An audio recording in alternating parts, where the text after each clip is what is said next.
नमस्कार मित्रों, आपका स्वागत करता हूं दिव्य चक्षु में। आज हम बात करेंगे परशुराम और भीष्म के मध्य भीषण युद्ध क्यों हुआ था। महाराज शांतनु से विवाह के पश्चात सत्यवती को 2 पुत्र रत्न की प्राप्ति हुई, चित्रांगद और विचित्रवीर्य। चित्रांगद और विचित्रवीर्य के बाल्यकाल में ही महाराज शांतनु की देहांत हो गई। महाराज शांतनु के देहांत के पश्चात उन दोनों बालकों का लालन पालन भीष्म ने ही किया। भीष्म ने उन दोनों बालकों को युद्ध विद्या और नीति शिक्षा की शिक्षा दी थी। चित्रांगद के युवा होने पर चित्रांगद को हस्तिनापुर के सम्राट के रूप में घोषित कर दिया गया।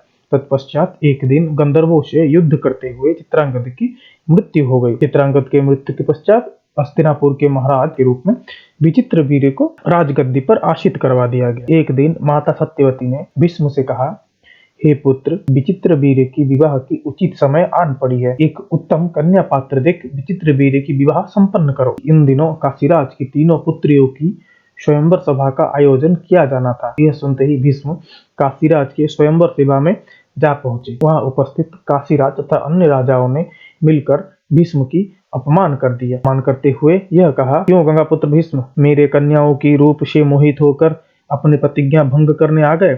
यह सुनते ही भीष्म क्रोधान्वित हो उठे और उन्होंने कहा कि मैं तो यहाँ सिर्फ मेरे छोटे भाई के लिए तुम्हारी एक कन्या का प्रस्ताव लेके आया था, लेकिन तुम्हारे अपमान कारणवशतः मैं तुम्हारे तीनों पुत्रियों को हर कर ले जा रहा हूँ।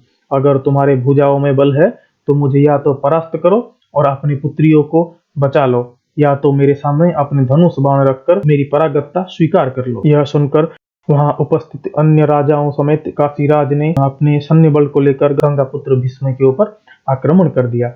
गंगापुत्र भीष्म के पराक्रम के सामने बाकी सब शिथिल पड़ने लगे। तत्पश्चात अंबा, अंबिका और अंबालिका तीनों को अपने रथ में बैठाकर गंगापुत्र भीष्म हस्तिनापुर ले आए। हस्तिनापुर पहुंचते ही काशीराज की ज्येष्ठ पुत्री अंबा भीष्म के समक्ष आकर कहती है, हे आर्य, मैं अपने तन मन से शाल्व के राजा से प्रेम करती हूँ, इसलिए मैं उनसे ही विवाह करने में इच्छुक हूँ और मेरे पिताजी भी इस प्रस्ताव से राजी थे। यह सुनते ही भीष्म तुरंत अंबा को शाल्वदेश भिजवाने का बंदोबस्त करवाते हैं। अंबा शाल्वदेश जाकर शाल्वदेश के राजा से कहती है, मैंने भीष्म को हमारे प्रेम के बारे में अवगत कराया। उसके पश्चात उन्होंने मुझे आपके पास भिजवा दिया। और यह सुनते ही शाल्वदेश के राजा कहते हैं, मैं एक क्षत्रिय राजा हूँ, मैं हारी हुई वस्तुओं को ग्रहण नहीं करता, इसलिए आप कृपा कर हस्तिनापुर लौट जाएं। यह सुनकर अंबा शाल्वदेश से निराश होकर ही हस्तिनापुर लौट आती हैं और भीष्म से कहती हैं, आपने मुझे काशी से हर कर लाया, इसलिए आपको ही मुझसे विवाह करनी पड़ेगी। लेकिन यह सुनकर भीष्म कहते हैं, मैं किसी भी परिस्थिति में मेरे प्रतिज्ञा को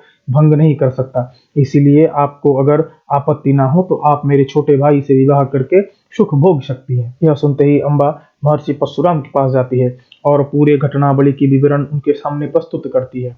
यह सुनते ही परशुराम कहते हैं, हे पुत्री, तुम चिंता ना करो, मैं तुम्हारा विवाह भीष्म से ही कराऊंगा। और यह कहकर परशुराम अपना संदेश भीष्म के पास भिजवाते हैं, लेकिन भीष्म उनके संदेश का कोई उत्तर नहीं देते। इससे क्रोधित होकर महर्षि परशुराम भीष्म से द्वंद्व युद्ध का आमंत्रण देते हैं। द्वंद्व युद्ध का आमंत्रण पाते ही भीष्म युद्ध क्षेत्र में प्रस्तुत हो जाते हैं।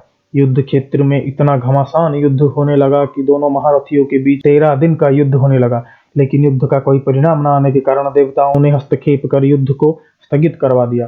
तत्पश्चात अंबा वहां से निराश होकर वन में तपस्या करने चली गई। आगे के वीडियो में देखते हैं धृतराष्ट्र, पंडु और विदुर की जन्म कथा। अगर वीडियो अच्छा लगा हो, subscribe, like, share and comment.